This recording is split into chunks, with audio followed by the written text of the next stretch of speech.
Welcome to Tool Talk episode 11. This is the official podcast for Jon Tools. Today we have myself, Ed Sorbona, Senior Director of Engineering, and Wayne Bunce, National Sales Director for North America for Jon Tools.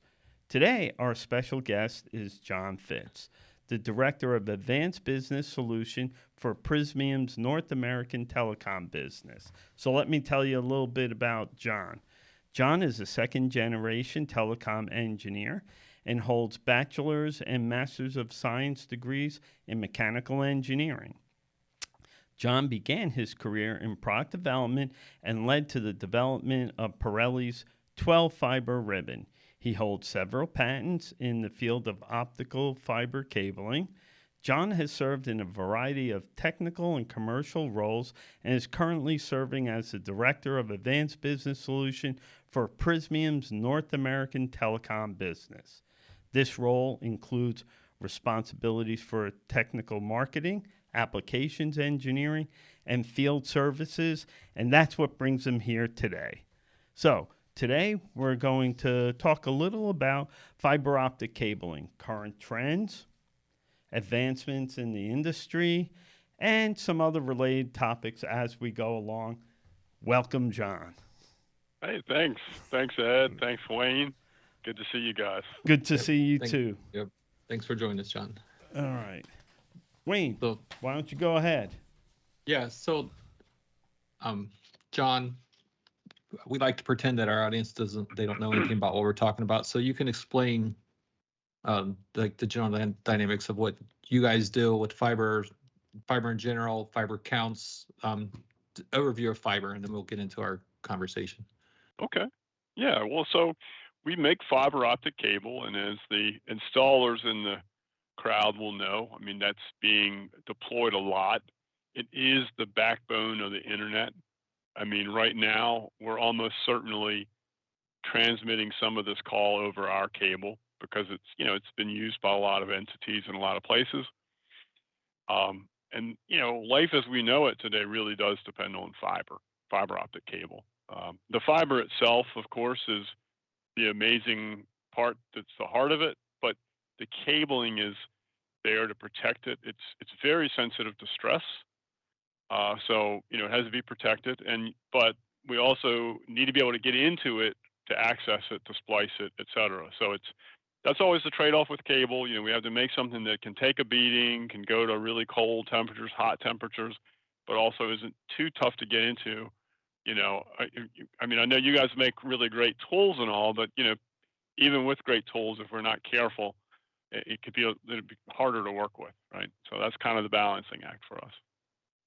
Yeah, we've seen a demand increase in tooling over the last 2 years, especially since COVID hit and all the government funding.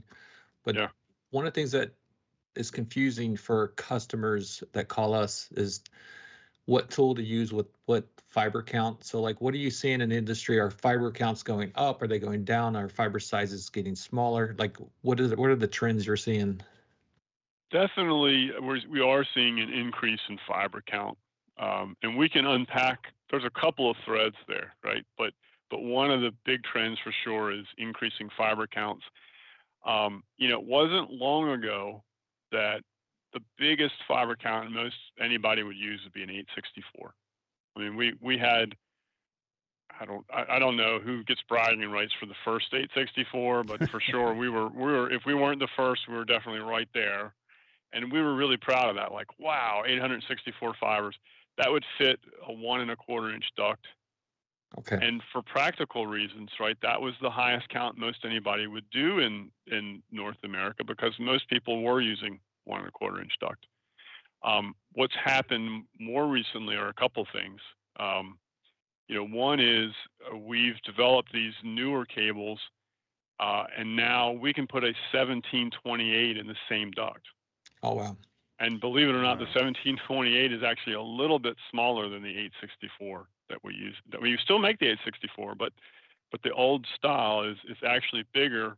The 864 is bigger than the 1728. Okay. The other thing that's going on is all this talk about the cloud, right? These cloud data centers use a lot of fiber. And so in that kind of a space, you see very high fiber counts. And so we're shipping cables with 6,912 fibers in certain markets. How Now, big is that obviously, cable? Yeah. it's that'll fit a 2-inch duct. That Wow. cable. Wow. Yeah. Wow, Yeah. that's just amazing. Some of the Yeah. advanced question here. Some of those advancements to pack all that into that same cable size. I know, I don't know how common it is here in the U.S., but going down to 200 micron on the coating from 250, and now Yep. 180. Yep. I know 180 is in Europe. I don't know if it's being used here much yet. Not as much. Right. For sure, you see. So those are some other trends, right? That Mm. you've really hit some good points here. So smaller fiber is another trend, and um, actually Prysmian led the market in that area for sure. We introduced the first 200 micron, commercial fiber, and we actually launched the first 180 micron commercial fiber. And what's cool about these is, and this comes right into kind of the tool side of things. We intentionally wanted to keep the glass portion, the cladding, Mm-hmm. the same size. So the cladding is still 125 microns. So if you have a stripping tool, for example, that you're stripping a 250 micron fiber with, you could strip a 200 micron fiber with that tool. So I hope that doesn't disappoint you guys, but No, No. but when you start, but it's good news for the guys out there that bought a good tool that when they wanted to last a long time, they can keep using it. Okay, so yeah, anyway, so that's one trend, and that was important because you shrink the cable to a point, and then you've got to make the fiber smaller. Okay. The other trend, and this doesn't influence the tooling so much, but I think is interesting, is bend insensitive fiber. What we essentially did was reduce the coating thickness on that fiber, which is, think of that like the cushioning or the protection, of the fiber. right. And so it is experiencing more stress. And as you probably remember, I said fibers don't like stress. So um, we've done some things with the coating technology, of course, but the other thing we're doing is we're using bend insensitive glass profiles a lot more. And in fact, we use them exclusively for these smaller fibers. Right. Yeah. So really kind of three trends all playing together there, the higher density, higher fiber counts, the reduced diameter fibers, and the bend insensitive fibers. So on that type of cable versus normal cable, explain on the radius that you can actually do versus regular fiber on bend insensitive fiber. Right. Because I know there is a difference Yes. in when people are Yes. pulling fiber. Definitely. So I want to make a really careful distinction here because we talk about radius and it's easy to kind of get them all just up together, jumbled up together, right? But we have to treat the bending radius of the cable very differently than the bending radius of the fiber, right? So when we talk about bend insensitive fiber, we're reducing the min rated bend radius for the fiber really based more on the attenuation performance. So in other words, if you took two fibers, one bend insensitive, the other not, you can bend them to the same diameter mechanically. I mean, the mechanics of the fiber are unchanged. But because of the glass performance, the amount of optical loss that you'll experience is tremendously reduced in a bend insensitive fiber. So they come in kind of three flavors. There's like a 10 millimeter, a 7.5, and a 5 millimeter minimum bend radius rating for those fibers. Now, the cable is really more just mechanics.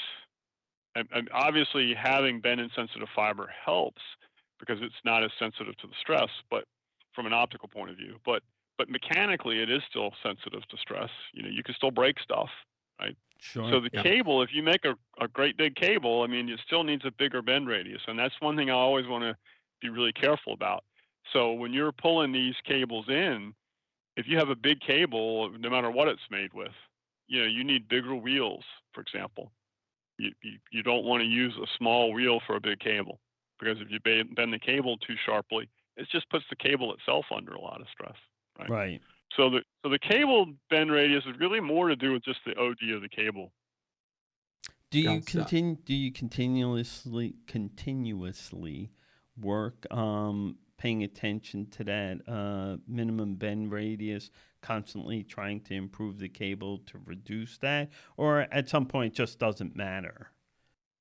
I mean, we do, of course, try to reduce it, and I don't know, without some visual aids, this may be a little tough to get into, but we do make certain designs that we rate for a smaller radius than others, and in Okay. particular, some of that comes into like whether we have strength members embedded in the jacket, for example. Right.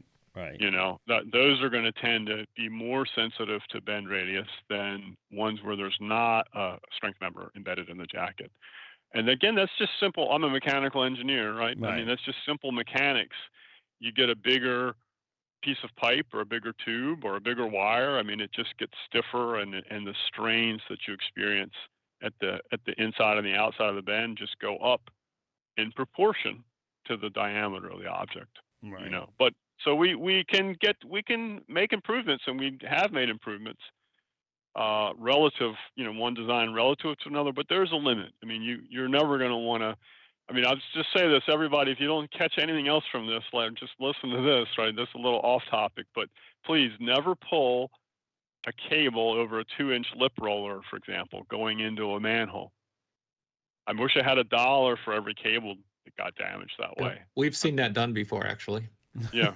And you know, I mean, I've had folks look at me like straight faced and go, "Well, that's how we always do it." And I go, "Well, you've been really fortunate that you didn't have more damage, right?" So so I'm not trying to make fun of anybody or give anybody a hard time, but you know, just think about it in proportion. That's the key. If you have a Right. little itty bitty cable, you probably can go over a 2-inch lip roller. But you know, any cable of any significant size, please don't do it. You know, Right. you need to scale. By the way, the rule of thumb, and this is based on industry standards, the minimum bend radius for a cable under a load is 20 times the cable diameter, typically. Okay. But that's the radius. This trips everybody up, right? Well, what wheel size is it? Well, a wheel size is 2 times the radius, right? So the diameter is Exactly. 2 times the radius. So let's say, easy numbers here. We had a 1-inch cable. Then really, I mean, get ready for this. It's a 40-inch wheel, right? I mean, now look at the data sheets. I I was mean, going we to make say, some you're not going to exceptions see and many things, guys but with a 40-inch wheel. no, we on the bigger cables we make some exceptions. But look at the data sheet, right? Don't just kind of assume. Or you can use a quadrant block, for example. You know, you don't have to have a wheel. You can go in Right. and out of a handhole with or manhole, sorry, with a quadrant block. So anyway, sorry to get on a tangent there, but No, No, that's no because what we that see. tangent. Great, that great that, that kind of discussion. leads us. It leads into the next question. What are you guys seeing? Are people blowing fiber, pulling fiber, aerial fiber? What's the trends out there that you guys are seeing? I mean, it continues to be all of the above. I would say it's really more a function of market. You know, I don't see any of them going away. I don't see any of them taking over. It just, a lot of it is about application. Like, what's the best application for your, you know, if you own pole infrastructure, you will want aerial. You know, if you're out in the middle of the U.S. and there's nothing but cornfields, and there's not a pole line that you have access to, I mean, you probably want to plow it in. I mean, it's just, and so that's one reason why. I mean, I get asked a lot of times, like, well, what cable should I use for fiber to the home? Well, that really depends. I mean, where does it go, and how dense is it, and you know, as far as subscribers per square mile, and what access do you have to underground or aerial? So they're all still very much in play, and I'd be cautious about making any, you know, Yeah, predictions generalizations. about where they're going. Yeah. What we have seen are people are putting in higher fiber counts than people that live in the area, which I haven't been out on a lot of fiber installations, but that's what we've seen. They're Yeah. putting them. Yeah. So I hope that I don't know if that's with the funding or future planning, but we do see that going on. So as far as what's driving the industry, have you guys started seeing any RDOF demand, or what's the demand? I That's assume it's spiking. Yeah, the demand is definitely up.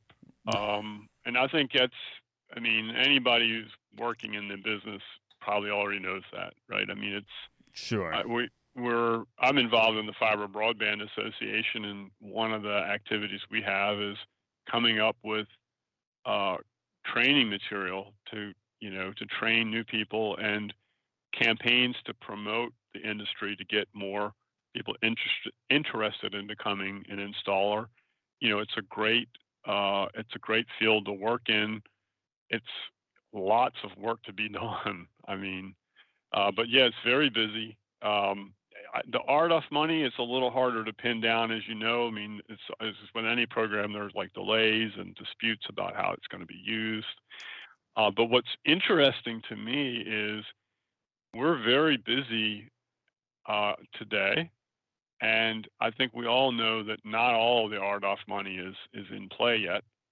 And then Right. we've got infrastructure money coming behind that, which dwarfs the RDOF money. So it's going to be a busy few years, I would say. I was just going to say that. I see the next several years. I mean, this is the hot place to be, probably for the next decade, as the whole fiber backbone, the whole infrastructure is redone, updated, and built to be more robust, faster, obviously, and built hopefully to last for a while, meaning having the room to grow without having to go through everything again. Because the reality is, when all this pandemic hit, we realized, oh my God, so that we got to step things up. This isn't, some areas could handle it more than others. Is really what it came down to. So. Yeah, it was a remarkable period. I mean, here we are having video calls. We transitioned very quickly, and actually, you guys know Jerry Leslie. You should get him on the show sometime. He will have some good stories to tell for sure. But we got him set up with a little, I call it a studio. It's like a splice trailer with 4 or 5 cameras, and 11. Yeah, 11's probably more accurate. We've been inside that trailer. Virtually. Every time I see him, he's got something new, It's like, where does he put it all? That's another story. Anyway, I don't want to let him tell his stories. But well, see, that's a good lead-in, because one, we tried to get him on the show, and then he referred you. But one of the things I want to talk about is cable prepping, and we've been on video with him several times. We call him the mad scientist, with, like, I don't know if he had a headlight on or something, the glasses that he had on, but he was opening up cable, and we were working with him on some tooling. So that's one of the things that we do at Jonah. We think we're going to get better at, is actually opening up the cable. And I know that's a big question. I've already got a couple emails this morning there say what tool do I use with this fiber. We're continually trying to put charts together saying, hey, if you're using discount fiber from this manufacturer, use this tool, because we're finding that not all fiber is created equal. So about opening cable, I know that I don't know if you're involved in this area or not, but we have the MS tools, our mid-span tools that go from 1.2 to 18.2 millimeter fiber. Have you had a chance to use our tooling on your cable? Yeah, I have, and I have to be careful and say, of course, we want to be, let's say, vendor neutral. So that's fine. We don't want anyone to feel like, okay, they have to use brand X or Y or whatever. But I think a good general statement is, I mean, first of all, good tools are a good investment. I mean, if I have personally used some of the ones you're talking about, and I do use them for opening up tubes. I'm not trying to say they're the only ones that exist or whatever, but I would say, when you go to select a tool, you want to be careful and make sure it's well designed, because if you cut into, I mean, this is something, again, maybe I'm going to digress a little bit, but this is a really important point. When you go to open a buffer tube, especially, you are getting right up against the fibers. And so usually you're using some kind of a blade. And if you cut into the fiber, often you won't know it. It's easy to cut through. The coating on the fiber is very thin, right? So it's very easy to cut through. And if you make contact with the glass, you can damage the glass without realizing it. Sort of like a little chip in your windshield, you know. And the problem, as you know, with that chip is that it can grow. Okay. And so you want to be very careful, very particular about how you handle materials. The closer you get to the glass, the more careful you need to be. Now, I'm not saying you don't need to be careful at all with the jacket, because obviously you can cut deeply while opening a jacket and go right through the buffer tube, which I've seen that happen. But anyway, I just want to kind of make that statement just to say, hey, give some thought to the tools you use. I'm personally can open a cable with a razor blade, a utility knife. If I'm We've seen it careful, done I a can lot, do it. actually. So I'm not suggesting that you have to have a special tool for everything, but you also know that you have to really slow down and be very careful when you do that, not to damage the cable or yourself. Right. So that's kind of my 2 cents on that. But yeah, I have used those the GR tools. I use the GR326, I think it is, sometimes for opening tubes on these high count cables. They're just quick and safe and easy. Right. But anyway, but again, I want to be careful. I mean, I know there are some other tool vendors out there that are Definitely. Yeah, we making understand good that. products, but So I forgot to ask a question about armor cable, by the way. Sorry. it's okay. No, because that is the hardest cable, I think, to open. And what's being deployed in armor? Because we get a lot of calls and guys like, hey, I have an armor cable and I can't get it through with this tool. Like, what do you suggest? But what's going on with armor fiber? Let me just inject one thing. Why some customers choose armor? What's the drive to do that over standard aerial or duct cabling? That would be a good precursor to. Yeah, that's a great question. Thank you for asking that, actually. So armor, there's a saying really that used to come from the cycling world, but steel is real. If you have a rodent, especially a larger, the prairie dogs are kind of the archetype. We used to do testing with prairie dogs. We're not allowed to do that anymore, but they used to test with them, and they were kind of the gold standard because they're larger, can be pretty aggressive. But squirrels, I had the neutral wire in my neighborhood had to be replaced due to squirrel damage.